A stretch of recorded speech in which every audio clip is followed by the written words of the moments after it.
verse 18 says, "For the wrath of God is revealed from heaven against all ungodliness and unrighteousness of men, who by their unrighteousness suppress the truth. For what can be known about God is plain to them, because God has shown it to them. For his invisible attributes, namely his eternal power and divine nature, have been clearly perceived ever since the creation of the world and the things that have been made known, so they are without excuse." In this passage, if you keep Romans, the big picture, in your head, Paul is building a case that all of humanity is under sin. They're trapped there, they're dead in sin, they can't get out.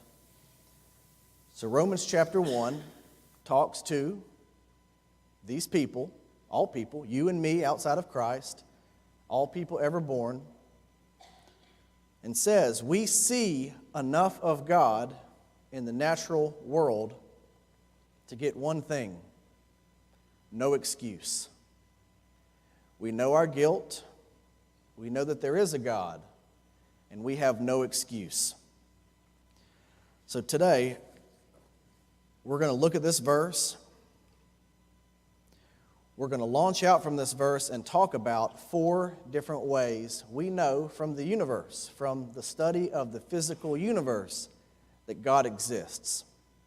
These are oftentimes called apologetics, arguments for the existence of God, or proofs for the existence of God. Now, the reason I'm bringing these out here, I do this a lot with the students in the student ministry. They hear a lot about arguments for the existence of God. Part of that is that in our culture, this is the way you do pre-evangelism. Pre-evangelism is what you have to build up between 2 people talking that they agree on before you can present the gospel. So, for example, if you tell a person that Jesus died on the cross for their sins, but they are a polytheist, they believe in many gods, many different ways to heaven, they might gladly receive your message, and you'll think, wow, another Christian. And what they've done is they've just said, I like Jesus, I'm going to add him right here near Vishnu and everybody, and Thor, or whoever else they've got in their collection of gods. So you've got to go back and do pre-evangelism, only one God, and then you get to Jesus. Well, with our culture, we have so much secularism and even atheism that you have to establish, first and foremost, that God even exists at times. And if a person won't receive that, apart from, like any of us, supernatural work of God, letting them embrace Christ by faith, you're arguing uphill. Now, that's not to say God can't use apologetics. God can't use arguments for the existence of God. He can. But this alone does not save. This alone cannot save a person. What we're talking about here is pre-evangelism before later we get to the gospel. The second thing is, I know from our students, several of them struggle with this. I have struggled with this in my life. I'm a skeptic by nature, and I don't just take what people tell me. I want to research it and make sure that it holds water. I want to poke holes in it at times and see if it works. And early in my Christian walk, I would have a wonderful time praying with the Lord, go outside, go to high school, hear about evolutionary theory, and I'd come back home just emotionally a wreck. Because I'm going, here I was this morning, I had a wonderful quiet time. I felt like God helped me witness to him at school, and then I got in this class, and is God real? And in our student ministry, nobody was equipping me with these questions. They were saying, well, just pray about it, it'll go away. And nobody was answering these questions in my mind. I had to go to books by Joshua McDowell. There are some good ones out now by Ravi Zacharias, Lee Strobel. These type of books supplemented my faith and let me be a functioning Christian, not just a doubting Thomas the whole time. So I know in a room this big, there are some people out here, and you do have doubts. You do struggle when you hear about the Big Bang Theory or anything else that makes you think, how does Genesis 1:1 relate to what I hear from this? And so this sermon is also for you. And then the rest of us, maybe you don't struggle with this, but you just sang some really good songs that talk about when you see this beauty in nature and you worship God. I hope that these arguments for God's existence help you worship. When I think about the complexity in our universe, when I think about the raw power of a star, fusing elements together, creating enough heat to light and power this entire earth, then you look back at Genesis 1:1. God spoke, and that star began nuclear fusion. It helps you worship. So don't hear these arguments as a way to go win arguments. This is a way to worship, a way to comfort your soul, and a way when you're evangelizing to try to establish a common ground, because humans, as Romans 1:20 tells us, we see the divine attributes of God in creation. We see that God is real. The title of the sermon, He is Not Silent, it comes from a book by Francis Schaeffer, and it says, He is there, and He is not silent. God has left testimony of Himself, not just in Scripture, but in our universe. So let's step back from the intro here, and I want to give you an overview of how perhaps a student coming into our church and being raised from our nursery, our children's ministry, our youth ministry, into college, they may get sent off for college and they come back as a young adult. What's going on in their heart, in their head, that we need to engage better as a culture, as a church? I've started noticing that my kids inherit my beliefs. Doesn't mean that they're God's grandkids. Remember, God doesn't have grandkids. Every human has to be saved, one-on-one, faith in Jesus Christ. God does not have any grandchildren. But they inherit a disposition towards my beliefs. Now, my job as a parent, and the danger is when you don't reinforce that belief outside of church. They need to hear it in the home, too. They need to hear it around the dinner table. Deuteronomy 6 said, when you're rising up in the morning, when you're laying down in the evening, when you're going, you need to keep these statutes. They need to be talked about to your children. They inherit your beliefs, and it needs to be reinforced from church to your house. After the age of 5 or 8, they're done inheriting. They're starting to think about it. And so from age 8 on into middle school, they do revere that belief. They're going to start just assuming that's real. I remember at that age just assuming that stuff was real. And as I got into middle school, things started challenging that belief. I started getting pushback from some of my friends at school. I'd say, well, I go to church and I'm a Christian, and that's not what Christians do, culturally speaking. And they would push back and say, well, I don't go to church and I do that, so, phooey on you. So I would kind of go back and be like, I thought everybody was a Christian in America kind of at that age, and you start realizing not everybody believes what I believe. So I revered that belief, but it started getting picked apart. And in my case, my church did not deepen that belief. Our children's ministry at that time, and thank God our children's ministry here is not like that. It was cheese crackers. You got out of big church. There was a flannel graph board on the side where Daniel would get eaten or not eaten by the lion about every other week. And that was our children's ministry. It was kind of like just keep the kids quiet, and if they can't be quiet, send them off for cheese and crackers. Our belief was not deepened. That's the danger at this next stage. The beliefs of children aren't deepened by the church. And so what often happens is by high school you have a child questioning, especially when they get into biology, especially when they start hearing from some of their teachers about evolution, macroevolution, materialism, the Big Bang Theory. They will begin to question everything we taught them. They'll still come to church up here, but they've checked out mentally. The problem there is they have not been equipped. That's why I teach this stuff to our students. they're getting hit from one side, and if we're not equipping them to fight it, what you'll have is someone who will tell their parents, I still believe it, but in their heart they say, those Christians, they just don't get it. They're stuck in the past. Then they go off to college and they're antagonistic to the faith. They've not been sent out from our church. They've not been sent out on mission. They've just attended a college, unequipped, and first semester they're done. We actually had a student in our college group here talk on Facebook to another student who moved away from here but is at the same age. I think he moved away before I was here. And they started talking. The one student began to talk to the other student and kind of flirt with them. And when they said back, well, I'm a Christian, they laughed and said, oh, that silly stuff. And this is a student who came out of this church, is now out, antagonistic towards it.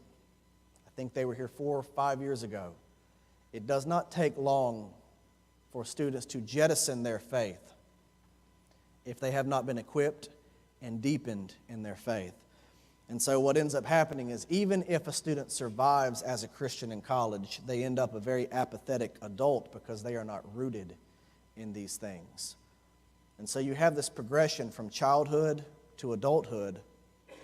Maybe a person still holds Christian cultural convictions, but they do not know in their heart, is this really true, or are we all just kind of living a myth that we've inherited from our parents? So we inject this stuff heavily into the student ministry. That's why we're trying to break that progression. And I want to give you a quick overview of 5 reasons, 4 from nature, 1 from Scripture, that I believe God exists. So now, get ready to pedal. Get ready to work mentally. I cannot promise you that this will be easy, but it will be rewarding. And I will try not to confuse myself too, because some of this stuff up here, it gets thick quick, all right? So, okay, first thing. We see evidence of God's existence in the things created, in the first way, by the design of nature. Look back in verse 20 of Romans, the design of nature.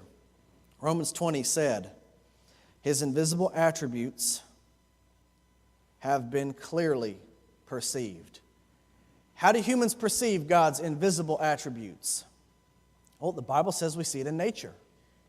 We see it in His handiwork. Psalm 19:1, the heavens declare the glory of God.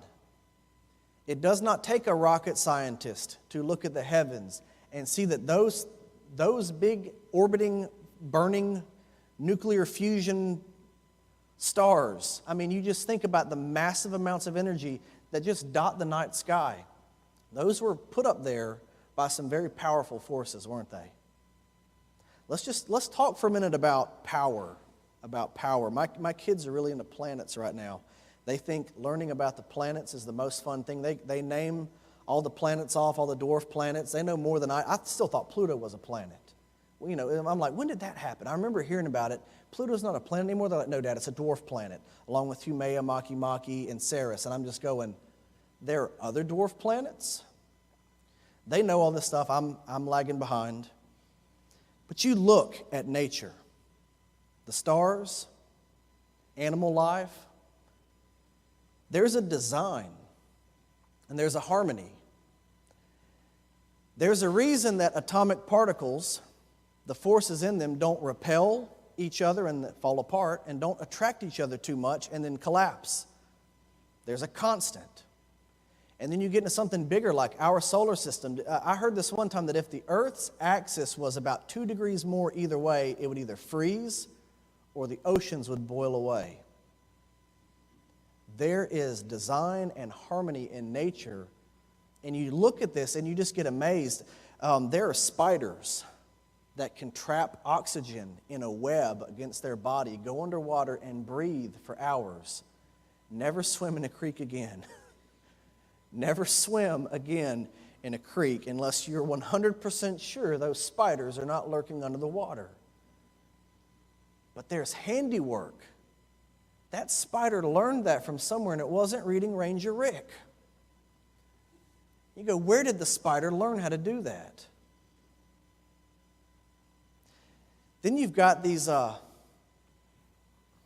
ecosystems where they take one animal out and the whole thing falls apart. I heard that they reintroduced wolves into one of our national parks about a decade ago, and they said something happened.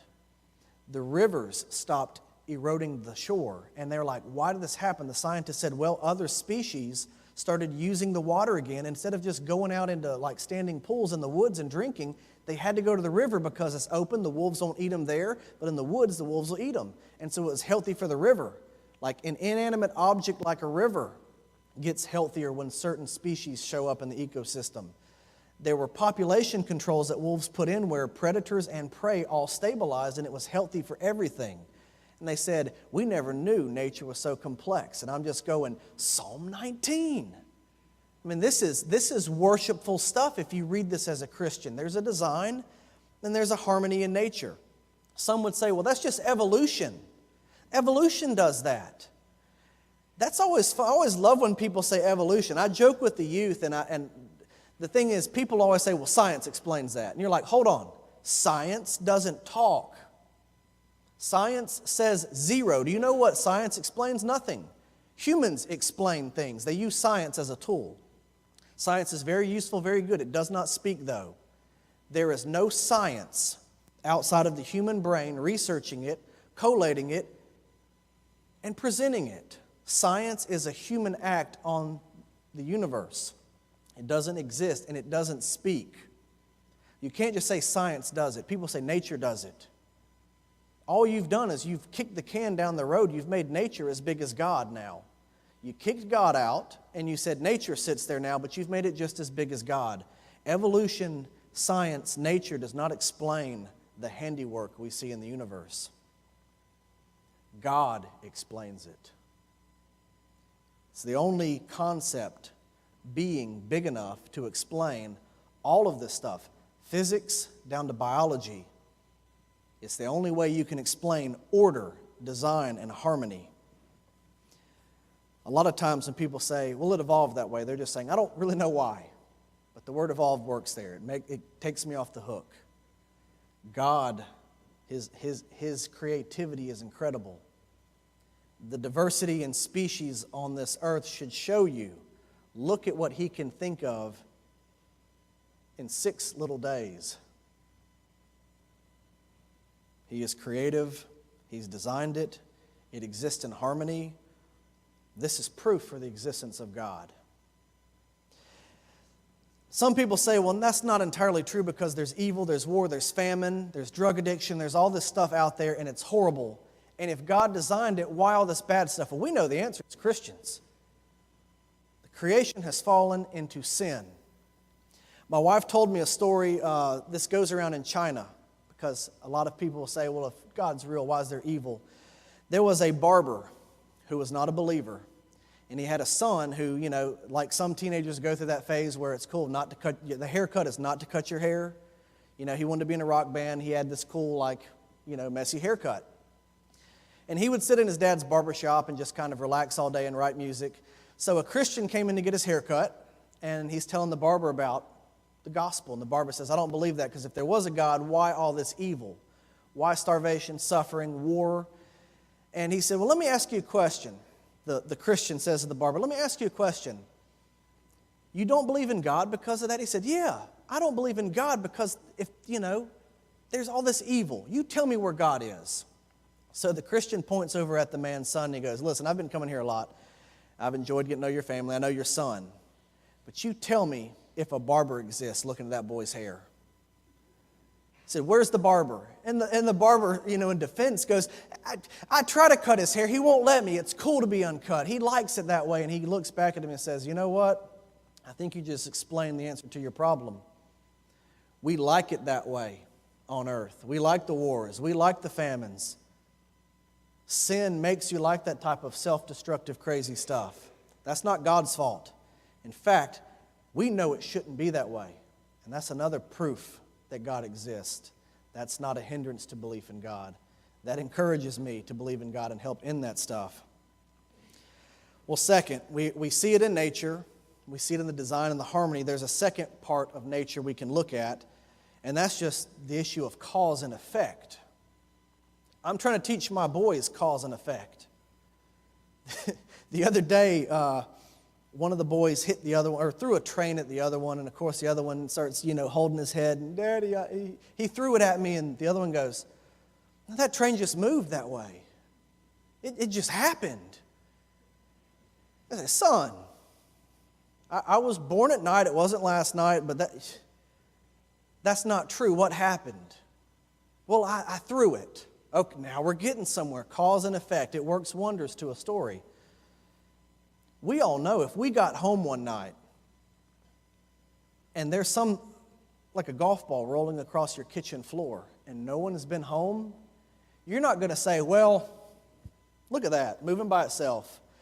Let's just keep unloading stuff. No one's here. You're probably going to start calling 911 or the sheriff's office and say, somebody's here and they're stealing my golf clubs. We know when we see something, it came from somewhere. It had to have happened because of a reason we call a sufficient reason. A golf ball rolling across the floor when it's not supposed to be in the kitchen rolling across the floor means somebody was moving your golf bag and run out of the house really quick, and they just let some stuff spill out. You know when you come home to a broken window, there's got to be an explanation. You hope that it's somebody just threw something and not that somebody stole all your stuff. You get something as big as the universe and you say, okay, cause and effect, and people start saying, oh, we don't know where it came from. No, it came from nothing. Nothing caused it. You say nothing doesn't work on your house, and that's a little thing. You're going to tell me nothing works on the universe? And it's a big thing. So what you have is cause and effect. Every effect requires a cause that sufficiently explains it. You back up, you back up, you back up, and eventually you have an infinite chain, unless you find a cause that explains itself, or what some people call a self-caused cause. The Greeks call it the first mover, the first thing to move. When we look at Scripture and we hear God say things like, before me there was no other, or in the beginning God created the heavens and the earth, people can object and say, well, you're just pushing cause and effect back to God. Well, who caused God? And you say, well, that's a really good question. Kent Hovind said, you're assuming that God resides in space and time, but he doesn't, because in the beginning, that's the beginning of time, God created the heavens, that's space, and the earth, that's mass. Everything that exists now in this continuum was created together by God who exists outside of this continuum. God isn't bound by our cause and effect loop. In fact, He's the only sufficient cause to explain how it started moving in the first place. Who in here knows how big the universe is? I'm going to say the assumption is like 5.6 billion light years across. I could be wrong. Someone here may know it better. I mean, that's so big you stop thinking by that point. When you get to that many numbers, you just stop thinking. It's big. It's really big. And you've got this thing just sitting here. And people who don't believe in God are fine. I'm fine letting that sit there.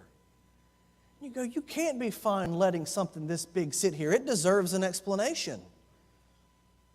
And science can just tell us how really big it is, or how old it is, they think, or what it's doing at the moment. But I always wanted to question why. Why is it here? Not just how did it get here, what blew up to cause it to get here, but why? And so you even step back cause and effect from what happened to why it happened. Science can't answer that. Christianity can't answer that. The universe is created to show the glory and creativity of God to those who are going to be saved so they can enjoy it and enjoy Him forever. You ever want to travel to another planet whenever Jesus is king and rules everything? You ever think about that? I used to love planets when I was a kid, like my kids are into it now, and I just think, wow, when Jesus rules everything, I want to see if I can just fly around and see all these big, humongous, awesome planets. These storms in space that whenever, they zap, solar systems get blown up. I want to see stuff that big. And not just because I want to see it, but I want to worship who created it. Anyone else out there think that way? You've got this big universe and it's just screaming out, God is creative and wonderful and powerful. All you Christians just look at it and worship Him. And that stuff, it gets me fired up when I sing Holy, Holy, Holy and think about that. Third, moving on. We've got nature, design, harmony, cause and effect. Third, well, this deals with information. Y'all know that DNA in your body contains codes, amino acids. They're chained together a certain way, and when your body reads its own code, it reproduces that code, moves it to another cell, and recreates that code. What you've got is information transfer systems built into the human body. Storage, copy, double-checking it, and trying to reproduce that. That's where we get diseases when that information is not carried properly. All this information runs us, it runs elephants, it even runs tiny little microbes that get you sick. Same amount of information being swapped around. It's a huge amount. It's like nature is this giant biocomputer, and it's just running and going, and the earth is filled with humans, so it works.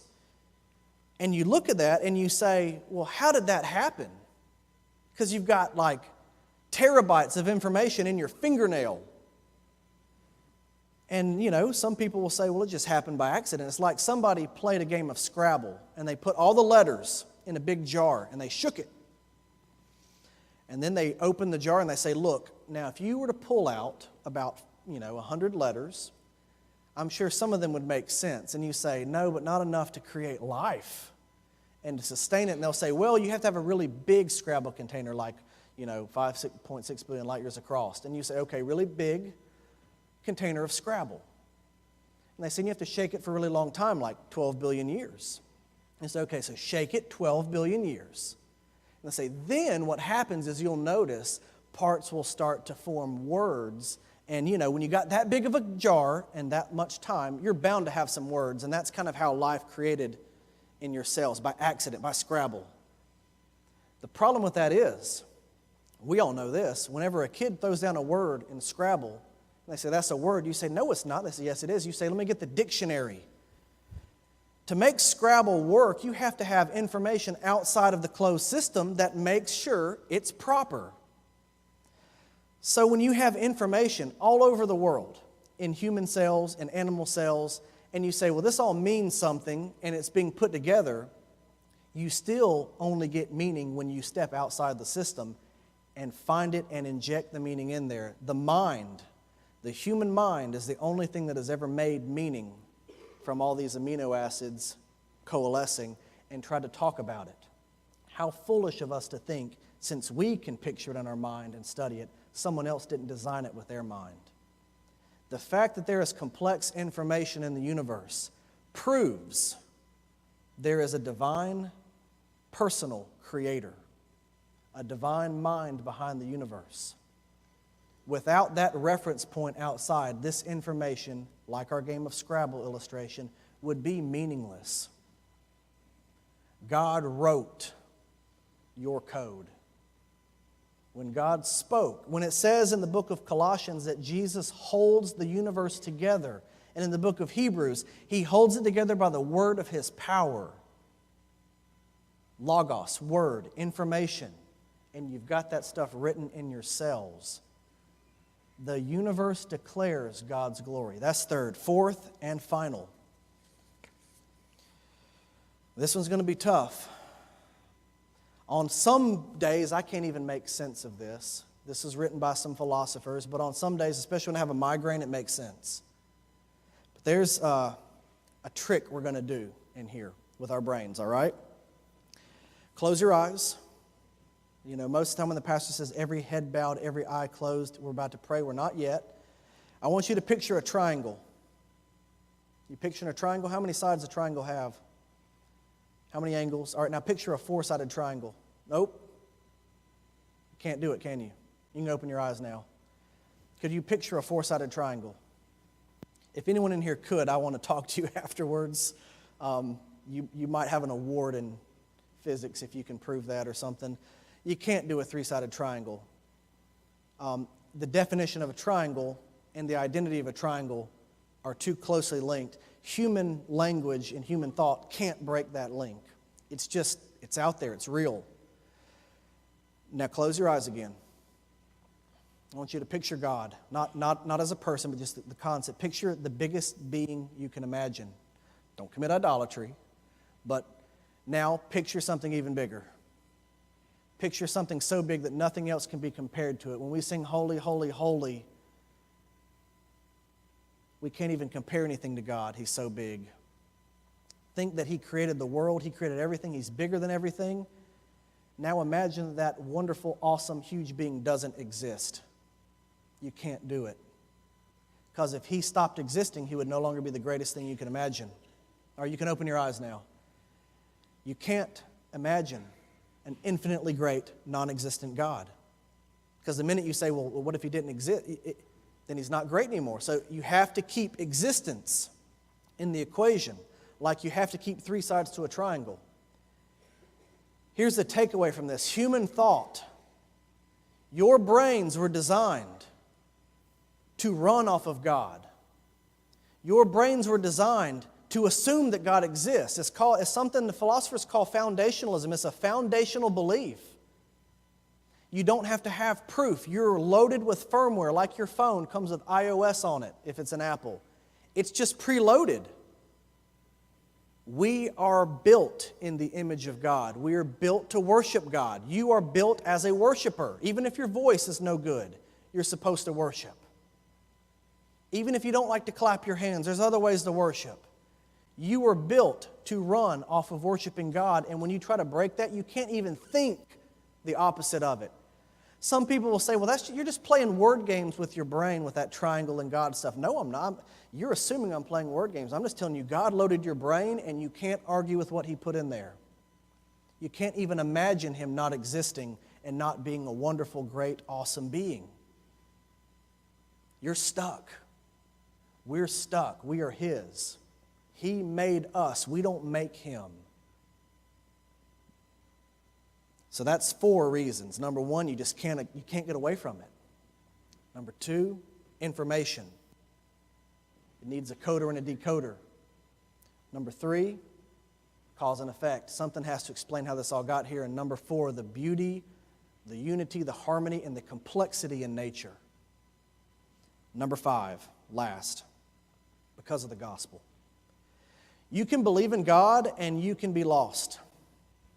You can get chills when you talk about how big the universe is, or that little spider sitting underwater waiting to pounce and bite you. But you may not believe in Jesus. You would still be lost, even if you thought, wow, God is really creative and super complex and awesome and wonderful. Without Jesus Christ, the news about God is bad news. That's actually what Romans 1 continues and says, because remember, what happens when we see this in nature? Paul says in Romans 1, we actually reject it. In verse 21, he goes on, he says, for although they knew God, they did not honor Him as God or give thanks to Him, but they became futile in their thinking, and their foolish hearts were darkened. They saw the universe, they said, wow, look, that's amazing. That lizard changed colors. And he doesn't even know his primary colors. He can't even think, oh, I can mix orange with that and I'll match it. No, he just does it by nature. But then they step back and say, no, there's no God. There's nothing to see here. No God here. Or they'll say, well, that must be the lizard god who did that, and I'm going to make an idol and worship him. Romans 1 leaves us with no hope if we just look at the universe. You have to look at the cross for ultimate meaning. Think about this. For God so loved the world, John 3:16, we all know, for God so loved the world, He sent His only Son into that world, not just to live in it, but to die for it. There's the vast sea of humanity out there, looking at the same world, ignoring what God is saying, rebelling against His rules, Jesus comes into that world not to philosophize about, look, my Father created this. I can prove it 10 ways. Now that's useful. That's good. He assumed that God created the world. But that doesn't save us.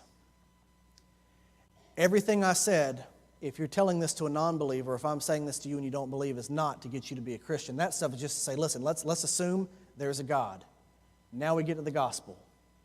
This is what makes Christians tick. This is why we are Christians and not just theists who believe in God. Because in this wonderful, complex universe filled with meaning and purpose, God sent His Son Jesus. An act of love, because Romans says, before or while we were still sinners, Christ died for us. Into this world, God sent Jesus to die for our sins. Romans chapter 5, verse 1, I'll close with this. We're coming to a time of invitation. We're going to have a song. I'll be down front. If you need to talk, I'm there. If you want to talk after the service, in fact, or if you want to email me and say your arguments against God are wrong, that's fine too. We can talk about that. But the main thing about this is not to get us to agree there's a God. The main thing about this is for all of us in here, sinners, to come to the cross and say, Romans 5:1, therefore, since we have been justified by faith, we have peace with God through our Lord Jesus Christ. Do you get that? Our peace with God is not because we can make a good philosophical argument. Our peace with God is not because we can look at science and see God. It's because we look at the cross and we see our forgiveness.